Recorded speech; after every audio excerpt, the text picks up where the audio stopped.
اکاڑا دیپالپور سے راوت نان کی رپورٹ کے مطابق THQ ہسپتال دیپالپور کے ایمرجنسی میدان جنگ بن گئی۔ نظام دین کے علاقے میں آج ہونے والے شدید تصادم کا تنازع ہسپتال کے ایمرجنسی وارڈ تک پہنچا۔ لڑائی کے بعد دونوں فریقین طبی معائنے اور MLC کے لیے THQ ہسپتال دیپالپور پہنچے، جہاں ایمرجنسی کے اندر ہی دونوں گروہ ایک بار پھر آمنے سامنے آ گئے۔ تیش میں آئے ہوئے افراد نے ہسپتال کو جنگ کا میدان بنا دیا اور ایک دوسرے پر بے انتہا تشدد کیا۔ ہسپتال میں موجود قانون نافذ کرنے والے اداروں اور سیکورٹی کی کارکردگی پر شدید سوالات اٹھ گئے، جو خاموش تماشائی بنے رہے یا پھر اس ہنگامہ آرائی کو روکنے میں مکمل ناکام نظر آئے۔ قانون نافذ کرنے والے اداروں کی اس کھلی بے حسی اور نااہلی کے باعث اوباش و عناصر کو کھلی چھوٹ ملی رہی۔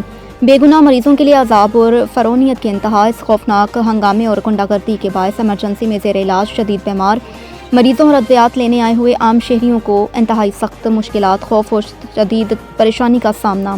تڑپتے اور علاج کے لیے منتظر مریضوں کے لیے ہسپتال کا ماحول خراب بن کر رہ گیا۔ یہ واقعہ جہاں قانون کی بالادستی کا جنازہ نکالتا ہے، وہیں یہ سوچنے پر بھی مجبور کرتا ہے کہ ہمارا معاشرہ کس طرف جا رہا ہے۔ ہسپتال جیسے حساس مقام پر یہ غنڈہ گردی اور بے حسی فرونیت نہیں تو اور کیا ہے؟